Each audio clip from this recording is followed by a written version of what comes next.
ناوی خوای گەورە سڵاوتان لەبێت بینەرانی بەڕێز و خۆشەویست بۆ حوتەمین ڕۆژ لە سەریەک ئۆپەراسیۆنی تورکیا بۆ سەر ڕۆژاوایی کوردستان بەردەوام هاوکات پەرلەمانی کوردستان ئەمڕۆ کۆبوونەوەیەکی تایبەتی لەسەر دۆخی ڕۆژاوایی کوردستان ئەنجامدەوە 12 ڕاستپاردەی لەبارەی دۆخی ڕۆژاوایی کوردستانەوە دەرکرد. بە میوانداری بەڕێز عەبدولستار مەجید سەرۆکی فراکسیۆنی کۆمەڵی ئیسلامی لە پەرلەمانی کوردستان باس لە کۆبوونەوەکەی ئەمڕۆی پەرلەمانی کوردستان دەکەین، بەڵام سەرەتا راپۆرتێک لەسەر دۆخی سووریا دەمین، دواتر لەگەڵ میوانەکەمان دەست بە گفتوگۆکەمان دەکەین. هێرشی تورکیا بۆ سەر ڕۆژاوای کوردستان بۆ حوتەمین ڕۆژ لەسەر یەک بەردەوامە. ژمارەی ئاوارەبوونی خەڵکی مەدەنیش بۆ زیاتر لە 275,000 کەس بەرز بۆتەوە. بەپێی ڕاگەندراوی ئیدارەی خۆبەڕێوەبەری ڕۆژاوای کوردستان لە سەرەتای ئۆپراسیۆنەکەی تورکیاوە لە ناوچەکانی باکوور و ڕۆژهەڵاتی سووریا زیاتر لە 275,000 کەس ئاوارە بوون کە لە نێویاندا 70,000 منداڵ هەیە. بەهۆی ئاڵۆزبوونی دۆخی ڕۆژاوای کوردستان و بەردەوامی شەڕ، ڕێکخراوە خێرخوازیەکان کارەکانیان ڕاگرتووە و کارمەندەکانیان کشاندۆتەوە. ئیدارەی ڕۆژاوای کوردستانیش لە پەیامێکدا داوای لە نەتەوە یەکگرتووەکان و یەکێتی ئەوروپا و کۆمکاری وڵاتانی عەرەبی کرد پێداویستی پزیشکی و لۆجستی و مرۆیی بۆ ئاوارەکان بنێرن تا کارەساتی زیاتری مرۆیی ڕوونەدات. باپەی زانیارەکانی پەیامیش لە کۆی 275,000 ئاوارەی ڕۆژاوای کوردستان تاوەکو ئێستا 200 خێزان گەیشتوونە تارێمی کوردستان. هاوکات ڕوانگەی سووری بۆ مافەکانی مرۆڤ ئاماری شەڕ و پێکدادانەکانی نێوان هێزەکانی سووریای دیموکرات و سوپای تورکیا و پۆستوێنی سووری بڵاو کردەوە. ماڵپەری ڕوانگەی سووری بڵاوی کردەوە لە سەرەتای ئۆپەراسیۆنی تورکیاوە 71 هاوڵاتی مەدەنی گیانیان لەدەستداوە و لەو ژمارەیەش 21یان منداڵن. ڕوانگەی سووری ئاماژە بەوەش دەکات لە سەرەتای ئۆپەراسیۆنەکەەوە 158 شەڕڤانی هێزەکانی سووریای دیموکرات و ئەنجومەنی سەربازی و هێزی ناوخۆ گیانیان لەدەستداوە و لە بەرامبەریشدا 128 شەکداری ئۆپۆسیۆنی سووری و سەربازی تورک کوژراون کە لە ناویاندا 9 سەربازی تورکیا هەن. لالایەکی ترەوە بڵاوە پێکردنی هێزەکانی حکوومەتی سووریا لە چەند ناوچەیەکی ڕۆژاوای کوردستان بەردەوامە و هێزەکانی ئەمریکاش ڕێگەیاندا هێزەکانی سووریا بچنە ناو کۆبانێ. دوای ڕێکەوتنی سەربازی لەگەڵ هێزەکانی سووریای دیموکرات، حکوومەتی سووریا لە بڵاوە پێکردنی هێزەکانی لە ناوچەکانی تەلتەمر و تەبقە و عین عیسا و منبەج بەردەوامە. لامان کاتیشدا هێزەکانی حکوومەتی سووریا ویستیان بچنە ناو کۆبانێ، بەڵام هێزەکانی ئەمریکا ڕێگەیان نەدا. شەوی ڕابردووش لە پەیوەندێکی تەلەفۆنیدا دۆناڵد ترەمپ سەرۆکی ئەمریکا لەگەڵ مەزوڵوم کۆبانێ فەرماندەی هێزەکانی سووریای دیموکراتدا بەڵێنیدا تورکیا هێرش نەکاتە سەر کۆبانێ. لەگەڵ ئەوەشدا هێزەکانی ئەوپەیمانی نێودەوڵەتی لە شارۆچکەی منبەج لە باکووری پارێزگای حەلەب کشانەوە. لە شارۆچکەکەشدا شەڕ و پێکدادان لە نێوان هێزەکانی حکوومەتی سووریا و ئۆپۆسیۆنی سووری سەر بە تورکیا ڕوویدا. لای خۆشیەوە ڕەجەب تەیب ئەردۆغان سەرۆکۆماری تورکیا لەبارەی ئۆپەراسیۆنەکەەوە ڕایگەیاند ناوچەی ئارام لە منبەجەوە تاوەکو سنووری عێراق دروست دەکەن و لە قۆناغ یەکەمیشدا 1 ملیۆن ئاوارەی تێدا نیشتەجێ دەکەن و لە دواتریشدا 2 ملیۆن. سەرۆکۆماری تورکیا وتیشی تاوەکو ئێستا 1000 کیلۆمەتر چوارگۆشەیان کۆنتڕۆڵ کردووە. سەرەڕای کاردانەوە نێودەوڵەتیەکان بۆ حوتەمین ڕۆژە ئۆپەراسیۆنەکانی تورکیا بەردەوامە و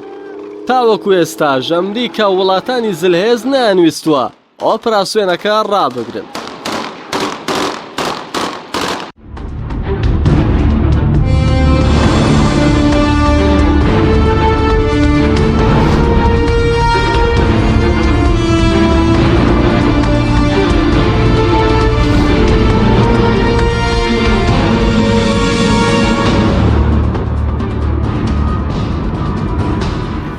جارێکتر سڵاوتان لەبێت بینەرانی بەڕێز. کاک عەبدولستار زۆر سوپاس بۆ بەشداریتان لە بەرنامەکەماندا. بەر لەوەی کە قسە لەسەر ڕاستپاردەکانی پەرلەمانی کوردستان بکەین لە کۆبوونەوەکەی ئەمڕۆدا، حەز دەکەم ڕایە وەکو فراکسیۆنی کۆمەڵی ئیسلامی لە بارەی ئۆپەراسیۆنەکەەوە بزانین.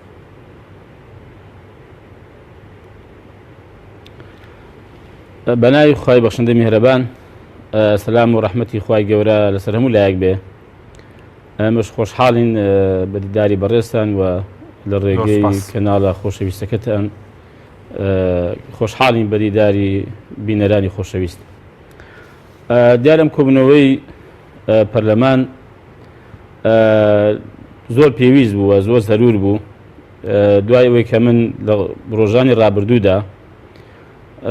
دووجار پەیوەندیم بە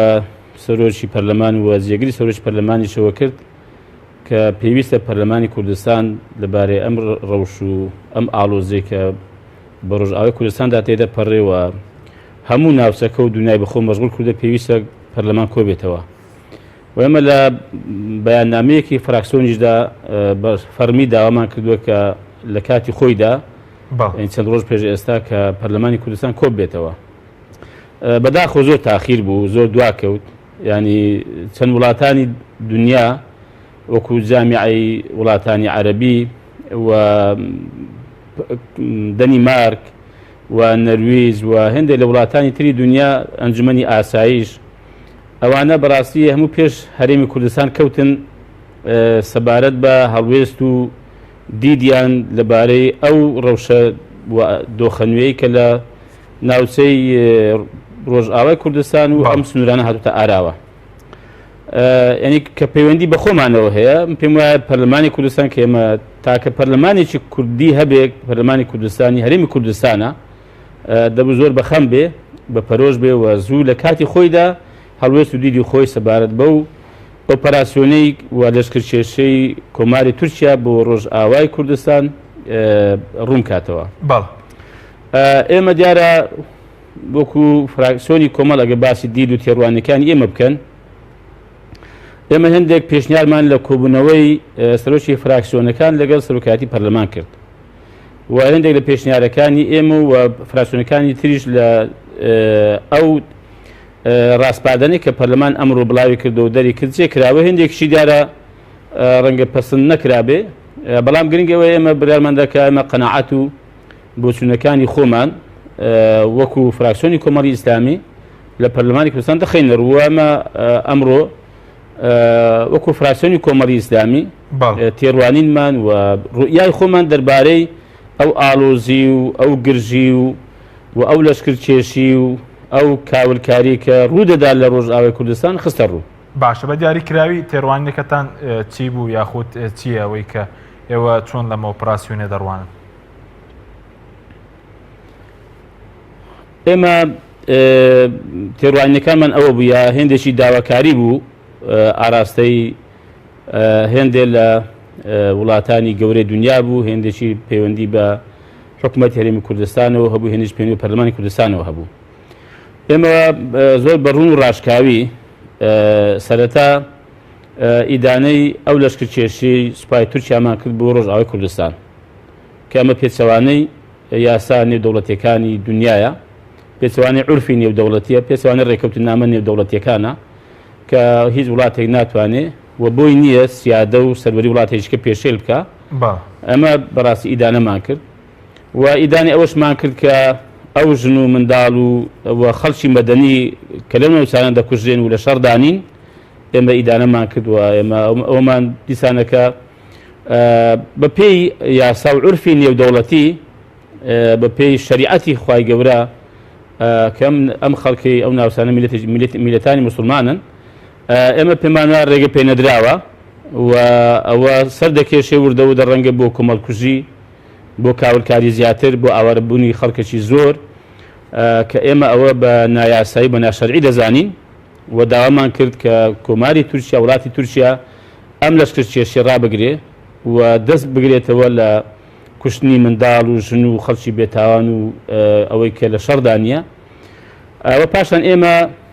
داوامان کرد کە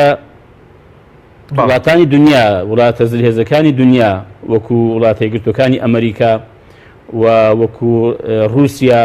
و وەکو ڕێکخراوە نێودەوڵەتیە گەورەکان وەکو نەتەوە یەکگرتووەکان و ئەنجومەنی ئاسایش و وڵاتانی وەکو بەریتانیا و وەکو سین، فەڕەنسا، ئەو وڵاتانی کە کاریگەریان هەیە لەسەر سیاسەت و بڕیاری سیاسی لە دنیادا کە پێشگیری بکەن لە دروستبوونی کارەساتی گەورە لە ناوچانە و ئەم شەڕە کۆتایی پێبێنن و ڕای بگرن و بە شێوەیەکی دادگەرانە بە ویژدانەوە چارەسەری ئەم کێشە بکەن، بە تایبەتی ئێستا کە لە ڕۆژئاوا هاتوتە ئاراوە. ئێمە ئەوەش بینی ئەم کۆمەلگەی و دەوڵەتیمان خستۆتە بەرپرسیارەتێکی گەورە بەڕاستی کە ئەوە دیسانەکە کوردی بێخاوەن و بێکەسە ستەمی لێ دەکرێ و دەکوژرێ و لە ماڵ و جێگەورەگەی خۆی دەردەکرێ کە ئەگەر بەرپرسیارەتێکی ئەخلاقی و بەرپرسیارەتێکی یاسایی هەبێ لەلایەن ئەو دەوڵەتە زلهێزانەوە نابێ ئەمە قبول بکەی و نابێت ڕێگە بەمە بدرێ. وەمە پێشمان وایە و داواشمان کرد کە کۆنگرەیەکی گەورە لە دنیادا بگیرێ بۆ چارەسەرکردنی کێشەی کورد. کێشەی کورد تەنها لە ڕۆژئاوا نییە، کێشەی کورد ئێستاش لە هەرێمی کوردستان لە باشوور هەیە، لە باکوور هەیە، لە ڕۆژ هەڵات هەیە. ئێمە پێمان وایە ئەم ناوچەیە ئارامی و ئاسوودەی بەخۆ نابینێ تا کێشەی کورد یان یەکێک لە کێشەکانی گەورە دنیای و بە تایبەتی لەم ڕۆژهەڵاتی ناوەڕاستە کوردە و دیارە کێشەی فەڵەستینش بە هاوکات ئەو کێشەیەکی گەورەیە. ئەمە پێمان وایە چارەسەرکردنی ئەم دوو کێشە گەورەی لە دنیادا بەڵام ئێستا باسی کورد دەکەن و خۆمان یعنی ئەگەر چارەسەر نەکرێ ئەم ناوچانە ئارامی بەخۆ نابینێ، ئاسوودەی بەخۆ نابینێ، نە ئەو وڵاتانەی کە کاتی خۆی کوردیان بە سەدادا بەشکرا بەپێی ئیتیفاقی شومی ساکیز بیکۆ ئیسلاحات دەکەن و نە کوردیش بەڕاستی ئیسلاحات دەکا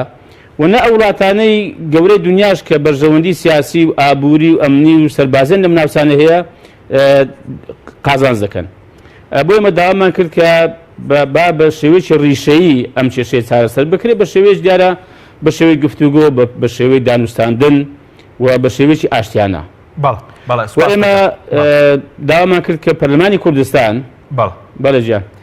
زۆر باشە، بەس دواتر دێنی سەر پەرلەمان بەس دەسەبارەت بۆی کە بەڕێز وتت ئەم هێرشە پێچەوانەی شریعەتی پیرۆزی ئیسلامە، بەڵام من دێک جار بڕم لەو ئۆپەراسیۆنەدا ناوی سوورەتی قورئانی پیرۆز مەسەلەن ئاینی پیرۆزی ئیسلام تێکەڵ بەو جۆرە ئۆپەراسیۆنانە دەکرێت. سەرنجی ئێوە لەو بارەیەوە چییە؟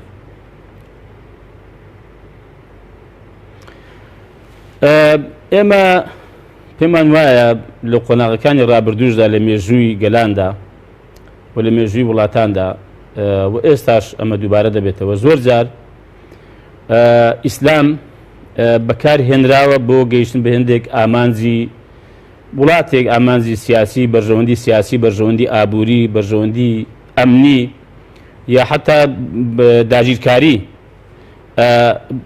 ئەوە بەکارهێنراوە. ئێمە پێمان وایە ئەوە کە ئێستاش دەکرێت لە بەکارهێنانی سوورەتێکی مبارەکی قورئان یا ناوی ئەم سوپایە بنرێ ئەوەی کە هێرش دەکاتە سەر ڕۆژئاوای کوردستان و خەڵک دەکوژرێ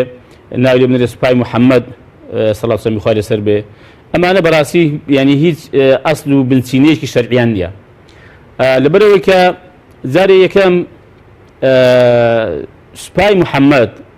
سەڵاو سەمی خوای لەسەر بێ کە منەوە لە پەرلەمانیش باسم کرد، ئایا سوپای محەممەد هەرگیز خەڵکی بێتاوانی کوشتووە؟ ئایا وڵاتی خەڵکی داگیر کردووە؟ منداڵی کوشتووە؟ یعنی من باسم کرد کە پێغەمبەری خوا سەڵاو سەمی خوای لەسەر بێ کاتێک سوپایەکی بەڕێ دەکرد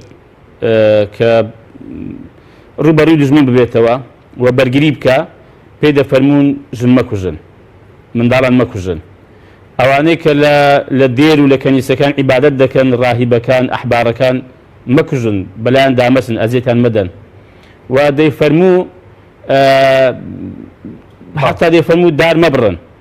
دەیفەرموو کانیاوەکان کوێر مەکەنەوە. یعنی ئەمە سوپای محەممەدی بۆ سەڵاو سەمی خوای لەسەر بێ. بەڵام لە بەرامبەریشدا بەداخەوە چین و تاقمێکی تر بێ ئاگایانە یا قین لە دڵانە دێن هێرشی ناڕەوا و زوڵم لە ئیسلام دەکەن. یعنی کەسێک کە هاتووە ئیسلامی بەکارهێنا بۆ بەرژەوەندی و ئامانجێکی خۆی لە جاتێکی کە ئەمە لە ئیسلام دوور خەینەوە و بڵێن کاکەمە پەیوەندی بە ئیسلامەوە نیە و علاقەی بە قورئان و بە دینەوە نییە، دێین ئیسلام و قورئان و محەممەد تۆمەتبار دەکەین سەڵاو سەمی خوای لەسەر بێ کە لە کاتێکدا ئیسلام لێی بەریە بەڕاستی. ئەمە زوڵمێکیە دیسانەکە لە دین دەکرێت، هەر وەک چۆن ئەو زوڵمی لە دین کردووە ئەم ناو مبارەکانی بەکارهێناوە بۆ ئامانجێکی شەخسی، ئامانجێکی وڵاتەکەی یا بەرژەوەندیە ئەمنی و سیاسەکەی خۆی، ئەوەی تریش دێ دیسانەکە زوڵمێکی دەکات کە ئیسلام بە عیبدار پیشاندا و قسەی پێ دەڵێ و زنی پێ دەڵێتەبەن. ئەمەش بەڕاستی ینی نامعقولە و شتێکی نامەنتەقیە و بەڕاستی بێڕێزی و بێحرمەتی بەرامبەر بە دینی بەرامبەر بە محەممەد سەڵاسی خەج بەرامبەر بە قورئان بۆیە ئێمە هەردووشی ڕەت دەکەینەوە یعنی بەڕاستی ئەوەی کە ئیسلام بەکاربێنێ بۆ ئامانجی جا چ حیزبی بێ چ دەوڵەتی بێ چ ئەمنی و شخصی بێ دەڵەتی دەکەینەوە و ئیسلام زۆر دوورە لەم قەزیە و لەما کەدا بەڕاستی بەرپرسی ئاش دەدەینەوە کە پێمان وایە بە ناحەق وەزڵم لە ئیسلام و لە دین دەکەن کە بێن قسەی پێ بڵێن و بڕشێنەوە بۆ ئێمە ئەوڕۆ بەڕوونی ڕاشکایی باسمان کرد کە ئێمە هەردووچ ڕەت دەکەینەوە دژی هەردووشانی بۆیە ئەم قەزیانە بەڕاستی دەبێ وازح ڕوون بێ دەبێ مامەستایانی ئاینیش بەڕاستی من ئەو قسەیەشم لە خزمەت ئەوانە دەبێ زۆر ڕوون و ڕاشکاو بن لەو بابەتانە و بەڕاشکایی بێڵێم دەبێ زۆر بە چاوڕۆشن بن لە هەڵوێست خستنە ڕوو و بابەتەکان تەنها بابەتی عاتیفە و حەماسەت نەبێ بەڵکو ئەم قەزانە هەموو بەڕاستی ڕەهەندی شەرعی هەیە هەمووی ئامانجی شەرعی ئەو هەڵوێستەکان ڕوون دەکاتەوە دیاری دەکات و بەڕاستی دەبێ زانیاری ورتە بێ دەربارەی قەزەکان کە ئەم قەزانە یعنی چی ڕوودەن ڕاستی ئێمە لەگەڵ مەزلومین هەر کەسێک بێ بەڕاستی مسلمان بێ یا غیری مسلمان بێ و دژی زاڵمین هەر کەسێک بێ با مسلمانیش بێ بۆیە دەبێ ینی پەیامی ئیسلام و پەیامی زانایان و پەیامی ڕۆشنبیرانی ئیسلامی زۆر ڕوون و ڕاشکاو بێ یعنی نە ئەو ئیسلامێکی محەممەدیە سەڵاسی خوارد لەسەر بێ بەخوا ناوی کەس مسلمانێکی محەممەدیە سەڵاسی خوارد لەسەر بێ بۆیە دەبێ ئاگادار بین بەڵام وەکو ڕەوشە گشتیەکە وەکو سیاسەت و هێڵێکی گشتی ئێمە بۆ چوون و قەنەعەتمان بەم شێوەیە کە ئەرزی هەموویان کرد زۆر باشە بە سەبارەت بە هەڵوێستی لایەنە ئیسلامیەکان و بە تایبەتی وەکو کۆمەڵی ئیسلامی پێتان وایە هەڵوێستان لە لایەنەکانی تر باشتر بووە لەبارەی دۆخی ڕۆژاوە لە ڕابردووشدا مەسەرەن کە ئێوە وەکو هێزێکی چەکدار کە ئامادە نەبوون بۆ نمونە شەڕی هێزێکی وەکو پەکەکە بکەن ڕەنگە لایەنەکانی دەستەڵات لە ماوەی ڕابردوو ئەمەشیان کردبێ وڵای ئێمە ئەمڕۆ لە پەیامەکەی خۆماندا و لە خستنەڕووی دید و تێڕوانیماندا بە ڕاشکاوی قسەی خۆمانمان کرد پێم وایە خەڵک شاهدی داوە کە ڕوونتر و ڕاشکاوترین قسەی کۆمەڵی ئیسلامی بۆ لەو بارەوە و هیچ بەڕاستی فراکسیۆنێک و هیچ هێزێکیش من نەمبینیوە کە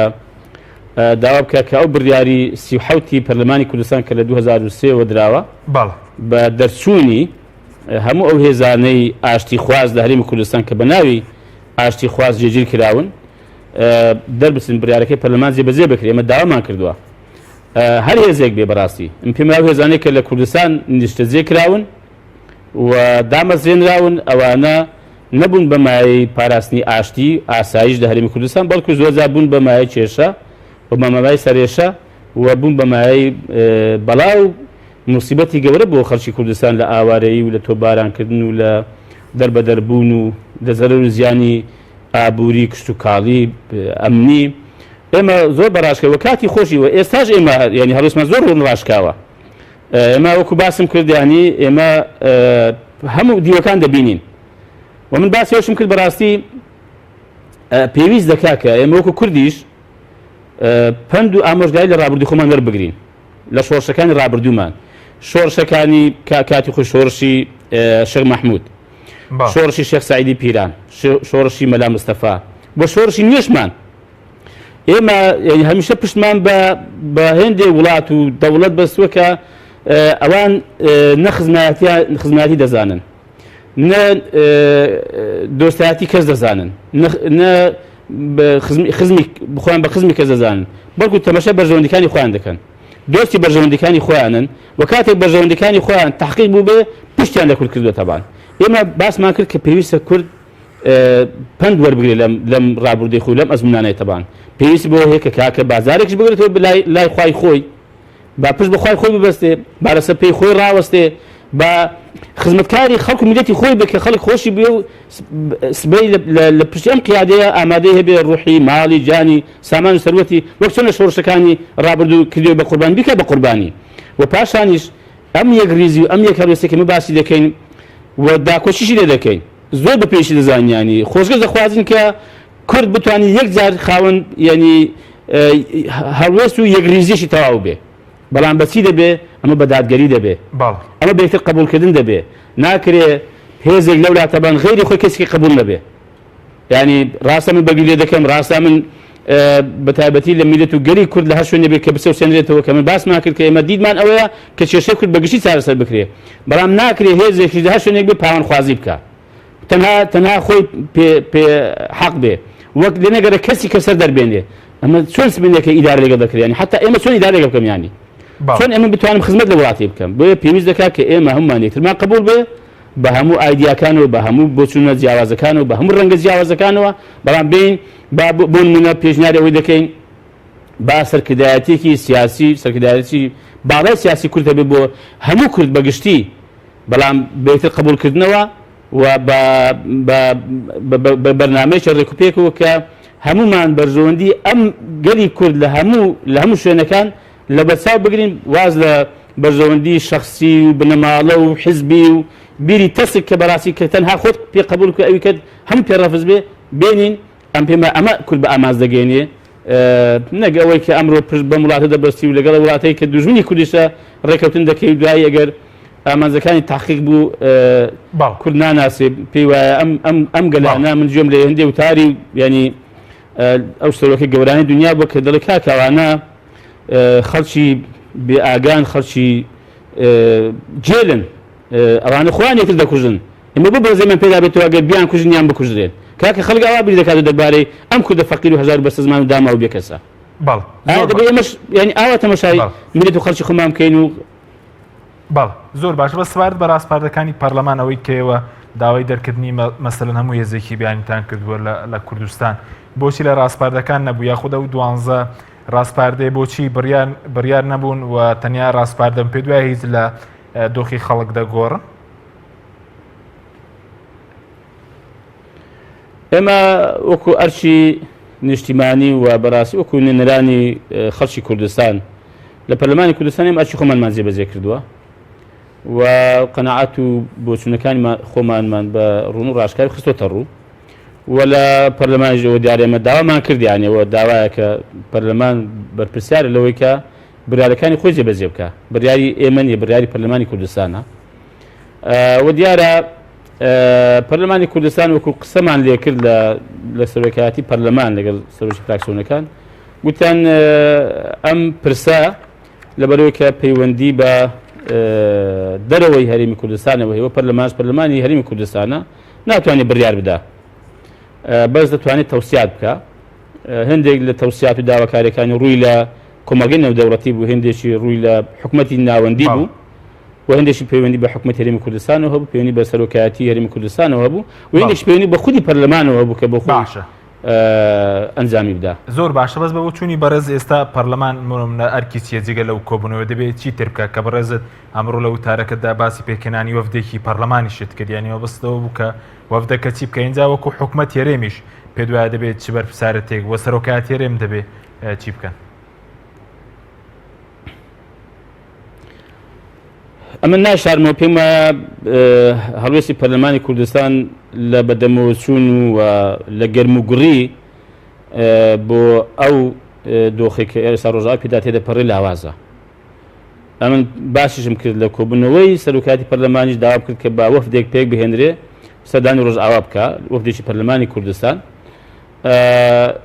باس کرا کە شەڕە و ڕەنگە مەسەن دەگەن بە شوێ و گوتم زۆر ئاساییە دەگەین بە هەموو شوێن ئەوە بە وەفدێک بچێ و با لە نزیکەوە لە بارودۆخی بکۆڵێتەوە بە واقعەکە بە چای خۆ ببینی و با بێ راپۆرتێکی وردیش پێشکەش بە پەرلەمانی کوردستان بکە ئەو کاتی پەرلەمان بە چاوەڕۆشنتە دەبێت و بڕیاری ڕەنگە گونجاوتریش بدا کە دەتوانێت چیکە بکە بۆ ڕۆژئاوا بۆ بەتابەتی بۆ خەڵکەکەی حکومەتی هەرێمی کوردستان یا سەرۆکایەتی هەرێمی کوردستان دەتوانێت هێندێک شت بکە بە تایبەت وەکو کۆمەک و هاوکاری کە ئەمڕۆ باسیش کرا کە پێویستە بەدەم بە تایبەتی و ئەوانەی کە ئێستا ڕویان لە هەرێمی کوردستان کردووە بە هەندێکیشی هاتوون و ڕەنگە خەڵکیشی بە دوادا بێ و دەتوانێت بەڕاستی کۆمەک و هاوکاری بنێرێ بۆ ئەوێن دەریش ئەمە دەکرێت بەڕاستی و سەرۆکایەتی و سەرۆکی هەرێمی کوردستان دەتوانێت ڕۆ دیپلۆماسیەکە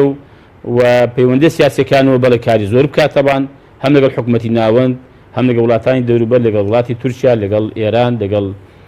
سووریا لەگەڵ ئۆپۆزیسیۆن لە سووریا لەگەڵ ئەوانەی کە ئێستا مەسەن لە ڕۆژئاوا شەڕ دەکەن دەکرێت بەڕاستی ینی هەموو هەوڵێکی دیبلۆماسی و هەوڵێکی سیاسی دەکرێت سەرۆکی هەرێم پێ هەڵسێ کە دیارە یەکێک لە ڕاستپاردەکانیش بەڵێ ئاراستەی سەرۆکایەتی هەرێمە کە بەم ئەرکەی خۆی هەڵسێ. بەڵێ بەس وەکو وەفدی پەرلەمان بڕیاردراوە سەردانی کسوڵخانەکان بکەن؟ نا من پێشتر پێشنیارم کرد داوام کرد کە ئێمە سەر قونسڵەکانی وڵاتانی کە لە هەرێمی کوردستان هەن بانکێشیان بکەین بۆ پەرلەمان ئەوە یان بەلایانی کەم سەرۆکایەتی پەرلەمان بانکێشیان بکە بە ئامادەبوونی سەرۆکی فراکسیۆنەکان و ئێمە نیگەرانی و داواکاری خەڵکی هەرێمی کوردستانی لە نزیکەوە پێ بگەین سەبارەت بە ڕۆژئاوا و قەناعەتەکانی خۆمان لە نزیکەوە پێ ڕابگەێنین و داواشیان لێ بکەین کە کۆمەگەی نێودەوڵەتی و وڵاتەکانی خۆیان زیاتر و جدیتر بە تایبەتی هەندێکیان بەڕاستی جێگەی دەستخۆشین لە وڵاتە گەورەکانی دنیا کە پاوسۆزیی باشیان بۆ لەگەڵ کورد و هەڵوێستی باشیان بۆ لەگەڵ کورد هەم ئەوانە سوپاس بکەن هەم ئەوانی تریش داوان لێ بکرێت کە وڵاتەکانیان لەم ڕۆوە هەوڵە دیبلۆماسیەکانی خۆیان بخەنە گەڕ و هەوڵ بدەن ئەم شەڕە کۆتایی پێ بهێنن و چارەسەرێکی ئاشتیانە بۆ دۆخی ڕۆژئاوای کوردستان بدۆزنەوە. بەڵێ سوپاس دەکەم بەزیارە گوتیان ئەوە سەرۆکایەتی حکوومەت داوەتی قونسڵخانەکانی کردووە ئەو بە ئەوەکە هەڵدەستێ. بەڵێ سوپاس دەکەم ناوبڕێکمانەیە دوای ناوبڕەکە دەگرم بۆ لای بەڕێز بەڵێ بینەرانی بەڕێز ناوبڕێکی کورت و دەکەڕینە وڵات. تۆپ ئارت تاکە بریکاری تۆڕی میدیایی کۆمەڵ بۆ دروستکردن و بڵاوکردنەوەی ڕیکلام. تۆپ ئارت. ئایا تا ئێستا بیرت لەوە کردوتەوە کە ئینتەرنێتێکی بێسنوور بەکاربێنیت یان بیرت لەوە کردوتەوە کە بۆ هەفتەیەک یان 2 هەفتە ئینتەرنێتی بێسنوور بەکاربێنی سەرەڕای هەموو ئەمانە تا ئێستا بیرت لەوە کردوتەوە کە بۆ یاری ئەلکترۆنیەکان ئینتەرنێتی بێسنوور بەکاربێنیت؟ بێگومان نەخێر، فانسی نێت هەموو ئەم کێشانەت بۆ چارەسەر دەکات. تۆش دەتوانیت بۆ ماوەی هەفتەیەک یان 2 هەفتە یان مانگێک بەردەوام بێسنوور لەگەڵمان بیت. ئێستا خزمەتگوزاریەکانمان لەم شوێنانە بەردەستە: سلەیمانی، شارباژێر، شارە زوور، هەڵەبجە، سەی سادق، عربەت، پێنجوێن، بازیان، تاسڵوجە و زەرگوێز. فانسی نێت هەمیشە ئینتەرنێتی بێسنوور. کارگەی شربەتی خاڵقی گیرەوەی خاڵقی بە تامەکانی پرتەقاڵ، مێوەژ، هەنار، لیمۆ و مۆز و ئەنەناس بەرهەم دەهێنرێت. تەواوی تامە سروشتیەکانی شربەتی خاڵقی وێنەی باخێکی پڕمیوەیە. کارگەی شربەتی خاڵقی لەگەڵ 24 ساڵ ئەزمون و بەتامی سروشتی. ناونیشان سلێمانی ناوچەی پیشەسازی 2 پشت ئەلبیسەکە. کارگەی شربەتی خاڵقی. هەمومان حەزمان لە برنجە. برنجێک تامی ڕاستەقینەی برنجمان پێ ببەخشێ. بازار جملەی دێت لە برنج، بەڵام بژاردەی من برنجی دۆلفینسیە. بەتام و بۆن هاوشێوەی برنجی کوردیە. 100% سروشتیە. برنجی خڕی دۆلفینسی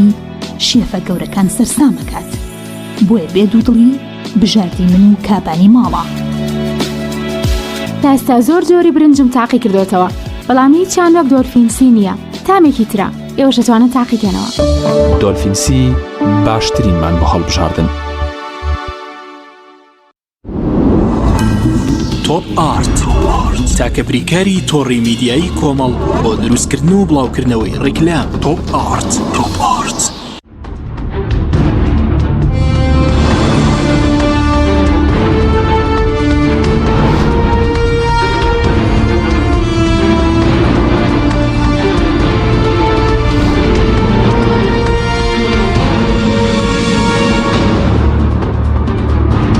جارێکتر سڵاوتان لەبێت بینەرانی بەڕێز. کاگا بچار بگرێم بۆ لای بەڕێزت سەبارەت بەوەی کە ئەمڕۆ لە کۆبوونەوەکەی پەرلەما هەم لە کاتی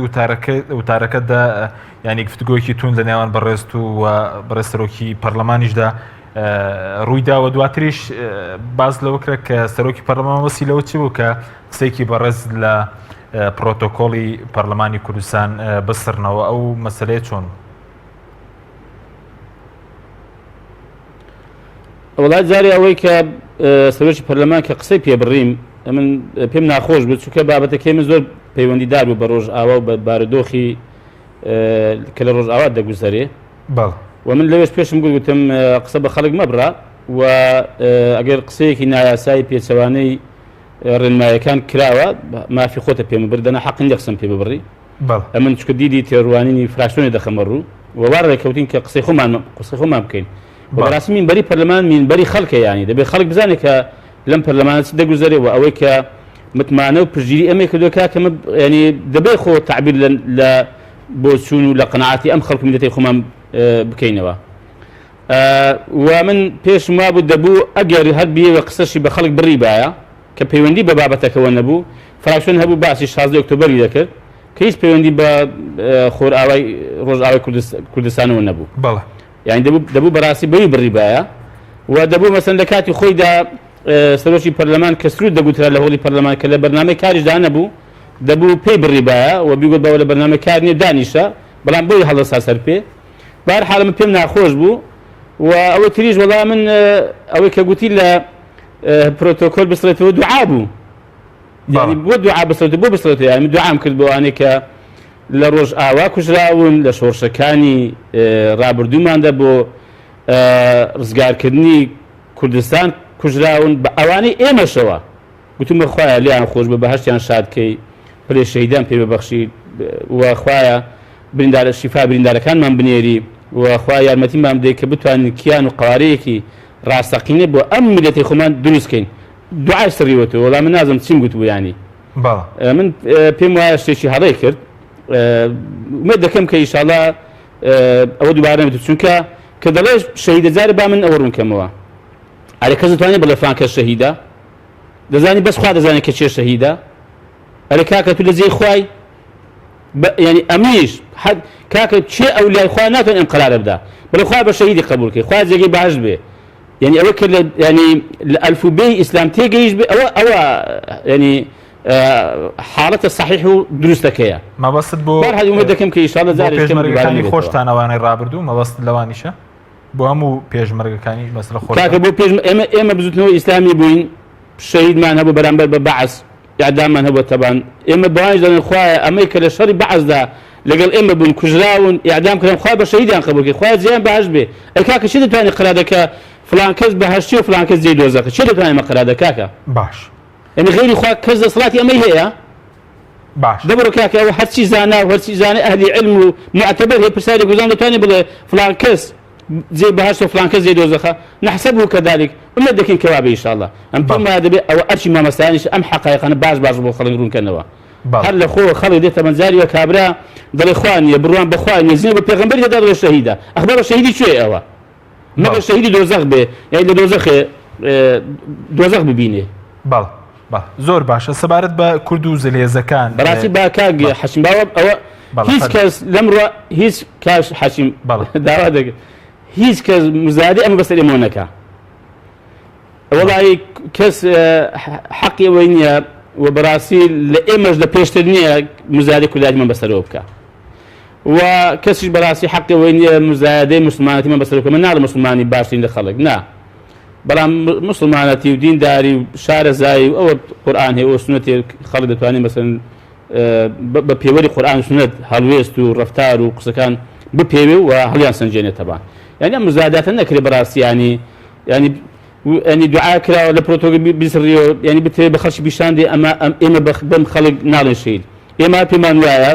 بە پێی نەسی فەرمایشی پێغەمبەری صلی الله علیه و آله سەر بێ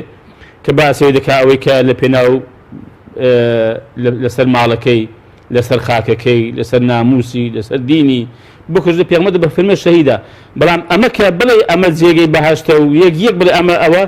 ئەمە بەڕاستی پێچەوانەی ئوسولی دین و شەریعەتە بەڵ سپاس دەکەم بە سەبارەت بە کورد و زلێزان بەڕێز پێش ئاماژت بە کۆمەڵێک ڕووداوی مێژووی کردبوون و لە سەردەمی حکومەتی شێخ مەحموودە ئینگلیزەکان پشتی کوردیان بەرداوە مەسەر لە سەردەمی قازی مەحەممەد ڕووسەکان پشتی کوردیان بەردە لە 75 ئەمریکیەکان مەسەرن لە ئەنفال و لەوانە بێدەنگ بوون ئێستش لە سووریا مەسەرن ئەمریکا پشتی کوردی بەرداوایانی هۆکارەکەی چێکەیمە وەکو کورد چی لە باشووتر ناوچەکانی تر پندمان وەرنەگرتو ینی لەمە دوا دەبێت ینی جۆرە پندێک وەربگرین خۆی ینی دەتوان بڵێم خاڵی سەرەتا و گرنگ ئەوەیە کە کورد بێخاوەنە ئێمە زۆر جار پشتمان بە هێندێک لە وڵاتان و خەڵک بەستووە کە ئەوانە دۆستی کورد نین ئەم حەقیقەتە دەبێت هەموو تاکێکی کورد بیزانێت کە ئەوانە دۆستی بەرژەوەندیەکانی خۆیانن بەرژەوەندیان لەوەدا بێت کە کورد هەموو قڕ بێ ینی بەرژەوەندی خۆیان پێ لە پێش کوردە و با کورد هەموو قڕ بێ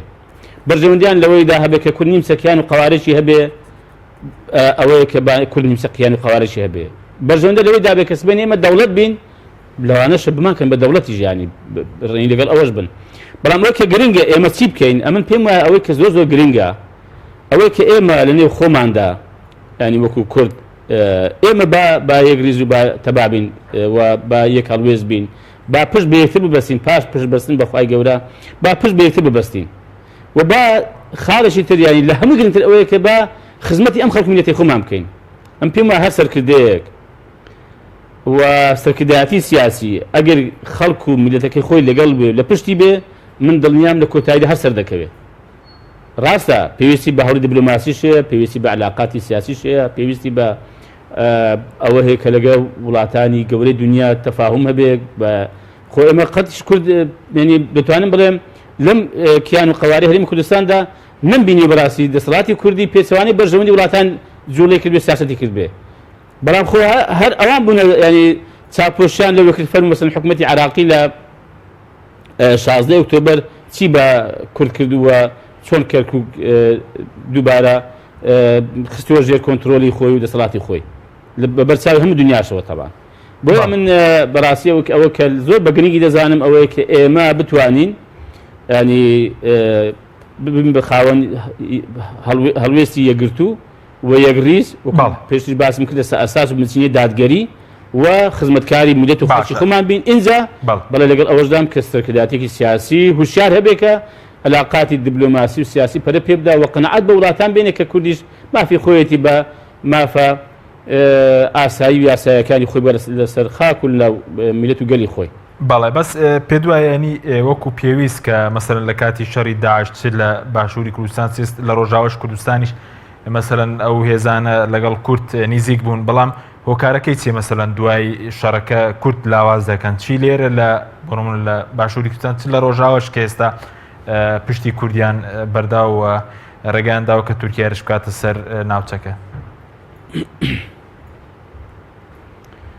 هۆکارەکەی بەرژەوەندەکانی خۆیانە لەم وڵاتانەدا بۆ زانیاریتان ئێستا بۆ نمونە ئەوەی کە لە ڕۆژئاوا ڕوودەدا دەزانی چەند بەرژەوەندی ئابووری لە وڵاتە هەیە کە دەویستە لەلایەن وڵاتانی زلهێزەوە دەستی بەسەر دابژیرێ و سوودی لێ ببینرێ و داگیر بکرێ ینی نزیکەی ئەوەی کە ئێستا هەیە نزیکەی زیاتر لە 300,000 بەرمیل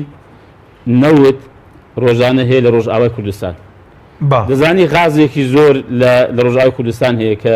یەکێک لە بەرنامە استراتیژیەکانی ئەو وڵاتانە ئەوەیە کە چۆن دەست بەسەر ئەم خەزینە دابگرن و لەم ڕوواوە ئابووری خۆیان بەهێزتر بکەن و پشک و بەشی زۆران لێ نەبەرکەوێ و هێندێک جار خۆتان دەزانن ینی بەرژەوەندی ئەمنی هەیە لە وڵاتانە ینی تەمەشای بەرژەوەندی ئەمنی خۆی دەکات کە ئایا بۆ نمونە ئەمریکا رووسیا ئایا لەگەڵ تورکیایەک دۆست بێ و تورکیای هەبێت لە پشتی بێ بەرژەوەندی ئابووری و سیاسی و ئاسکەری ئەمریکانی پارێزاتر دەبێت یا لەگەڵ مەسەڵەن چنگە کوردێکی کە چەند میلیۆن کەسێکن ینی کامیان دەتوانێت بەرژەوەندی ئەمریکا لەم ڕوانە بپارێزێ و ئایا مەسەڵەن سووریا بۆ رووسیا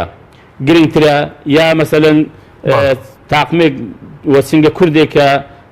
هیچی بەدەست نییە بۆیە ئەم وڵاتان تەمەشای بەرژەوەندیە باڵەکانی خۆیان دەکەن یعنی حەزەکەم بیزانی هیچ کەس تەمەشاوە ناکە کە ئایا کورد بە ئامانجی خۆی بگا کورد لە وڵاتی خۆی سەربەخۆ بێ کورد ئیدارەی سەربەخۆی خۆی هەبێ نا تەمەشای بەرژەوەندیەکانی خۆیان دەکەن حەزەکەم بیزانی وەکو داشی دامەی وایە بە ئارەزووی خۆیان ینی یاری دەکەن لەم ناوچەیە و کوردی ژێشتێکە لە داعشەکان دەیهێن و دەیبەن زاریوە هەز بە خۆشی ناکە بەداخەوە ینی ئێمە بووین بە قوربانی بەرژەوەندی باڵەکانی وڵاتانی زلهێزی بەرژەوەند و هەڵپەرستی گەورەی دنیا ئەوەیە کە لێ ناگەڕێ کورد بە ئامانجەکانی بگا تەمە پاژەوەی کە کوردیش بۆ خۆشی بەڕاستی بۆ خۆشی لەگەڵ خۆی باش نییە لەگەڵ میلەتی خۆی باش نییە لەگەڵ یەکتر باش نین و جاری واشەیە نەشمانزانی و بەڕاستی لە ڕووی دیبلۆماسی و علاقاتی سیاسیەوە ئێمە ینی دیبلۆماسیەتێکی ڕێکوپێک پیادە بکەین بەرحاڵ ئەوەش بۆ زۆر هۆکار دەگەڕێت کە بۆچی نەمانتوانیوە ینی هەر لە ئەساسەوە ینی ئێمە نەمانتوانی و ڕەنگە هۆکار هەبێ نەمانتوانی بێ بەرحاڵ ڕەنگە جاری واشەیە ئەو سەرکردانەی کوردیش بەڕاستی هێندێک لە حیزبە گەورەکانی کوردیش لە پارچەکانی کوردستان ئەوش تەماشای هەندێک بەرژەوەندی تەسکی حیزبی خۆی کرد بێ تەماشای بەرژەوەندی شخصی کرد بێ کە ئەم شخصە لەم پرۆسەیەدا چی چنگ دەکەی با من شتێک بۆ باس کەم کە کاتی خۆی لێرە باسی کۆنگرێتەوەی کرا کە ئێمە وەکو کۆمەڵی ئیسلامی زۆرمان پێ باش بوو لیژنێکی باڵیان دروست حەز دەکەم بیزانی کۆمەڵی ئیسلامی ئەو کاتیش قوربانیدا کە گوتیان کاکە ئێوە لایەنەکانی ئۆپۆزیسیۆن بەتابەتی گۆڕانەوە گوتیان ڕەنگە نەفەرێکی هەبێ بەڵام ئێوە یەکگرت و ئەوانی تر یەک نەفەرتان دەبکما کە ئێمە نامانەوێ بەس بام کۆنگرێنێتەوەی باسەر بگرێت سەرکردایەتێکی سیاسی تۆکمەی کورد با هەبێ دەی چی بەسەر هات یعنی ئێمە هۆکاربوون کە دروست نەبوو کە ئێمە لە بەشی خۆمان ئێمە قوربانیماندا و لە بەشی خۆمان هاتی نەخوارد نەکاکە زانی دوای لەسەر چی دروست نەبوو دوای کە بێمە گەیشتەوەی کە ئێمە ئاگادار بین لەسەر کەس چێ سەرۆکی کۆنگرێتەوەی کورد بێ لەسەر نەگەیشتن بە یەک کورد چۆن دەگا بە ئامانجی کاچی خۆم کورد چۆن دەتوانێت مەسەڵەن یعنی سیاسەتێک بکات کە ڕەچاوی هەر چوار پارچەی کوردستان بکە و بەرژەوەندی باڵای کورد لە هەموو شوێنەکە لەبەرچاو بگرێ نەک هەر لە چوار پارچەکە کە لە هەموو دنیا کورد هەیە چۆن دەتوانێت و بەرژەوەندی باڵای ئەم خەڵک میلەتی خۆی پارێزی کە لە هەموو وڵاتان ئەمە ئەوەی کە من دەڵێم ئەگەر دروست بکرێت پێ دەوترێ ئەمە مەجلیسێکی ئەمنی قەومی کە چی لە بەرژەوەندی قەومی کوردە بەگشتی لە دنیادا ئەوە ئەنجامدا کاکە ئێمە ینی خۆشمان کەم تەرخیمانە خۆشمان ناتوانین ینی لە بەرژەوەندی لە چوارچێوەی بەرژەوەندی تەسکی حیزب و بنەماڵە و شەخص و ئەوانە دەربچین بەداخەوە باشە زۆر باشە بەس کاتمان کەمەوە بەس سەبارەت بۆی کە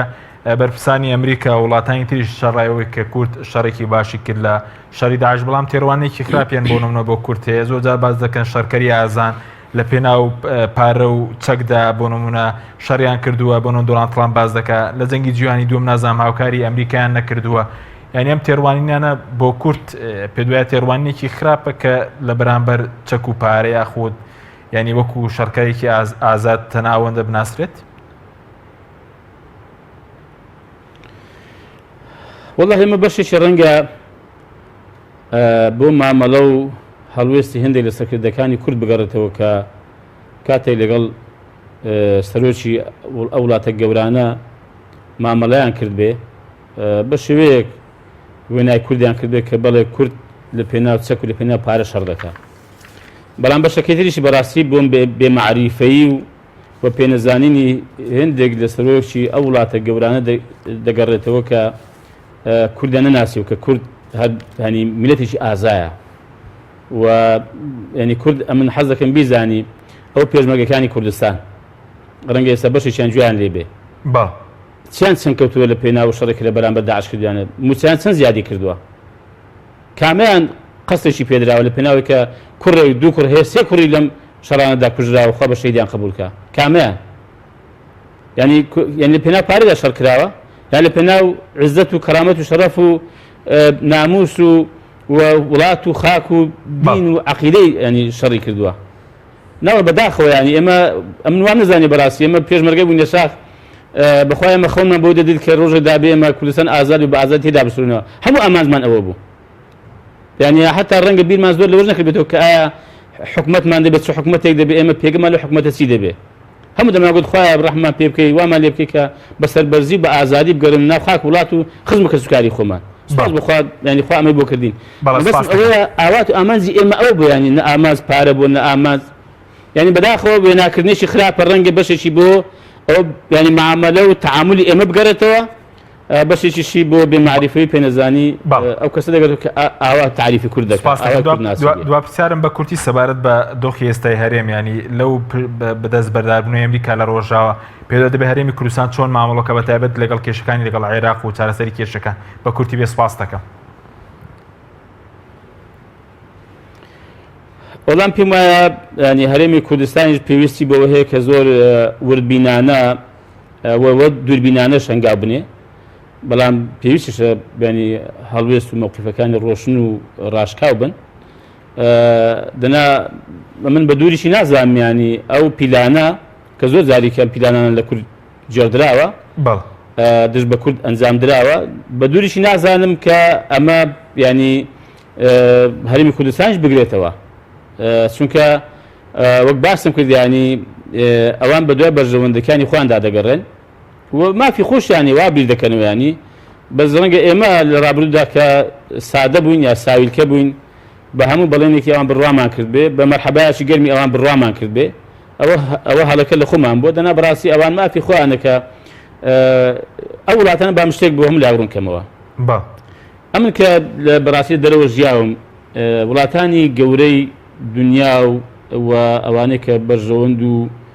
و هەلپەرستن چۆن بیر دەکەنەوە دوو جۆر سیاسەتیان هەیە سیاسەتیان پەیوەندی بە ناوخۆی وڵاتەکەی خۆیانەوە هەیە کە لەم ڕۆ حەز دەکەم بیزانی یاسا تێدا سەروەرە مرۆڤ بوون چەقی خزمەتکردن و دەسۆزی بۆ نواندنیە و هەموو مافە یاسایی و ئاساییەکانیان بۆ ئینسان و مرۆڤ هەر مرۆڤێک بوویانی حتا ینی وڵاتەکەی خۆشانە بێ دابینیان کردووە بە یەک ساعت و مەشە هەموو لایشان دەکەن بەڵام سیاسەتی دەرەوەیان زۆر جیاوازە ئەویشیان هەر لە پێناو بەرژەوەندی باڵاکانی میلەتەکەی خۆیانە هەرچی دەیکەن لە هەڵوێست دەبرینیان لە بۆ دەرەوەی خۆیان کە پێ دەوترێ ینی هەڵوێستی سیاساتی خارجیان بۆ دەرەوەی خۆیان ئەنی پەیوەندی بەوە هەیە کە چەند وڵاتەکان میلەتەکەیان قازانج دەکەن لەمایاندا بەڕەن تەماشای مەسەلەن هەموو دنیا بکەنە وڵاتانێک کە گەورەنەوە ئەمریکا رووسیا بەریتانیا فەڕەنسا ئەڵمانیا سینە ینی تەماشا دەکەیت سیاستەکەی تەماشا بکە هەرچی ئێستا دەیکەن لە دنیادا بە قازانجی وڵات و میلەتەکەی خۆیان بەس ئێمە زۆر ئەوەی کە دەیکەین بە زەرەری و زیانی میلەت و وڵاتی خۆمانە بەڵام بە قازانجی وڵاتان و خەڵکی ترە بەڵێ سوپاس دەکەم زۆر سوپاس بۆ بەڕێز عەبدوستار مەجید سەرۆکی فراکسیۆنی کۆمەڵی ئیسلامی لە پەرلەمانی کوردستان سوپاس بۆ بینێرانی بەڕێز سوپاس بۆ هاوکارانم تا بەرنامەیەکی دیکە خواتان لەگەڵ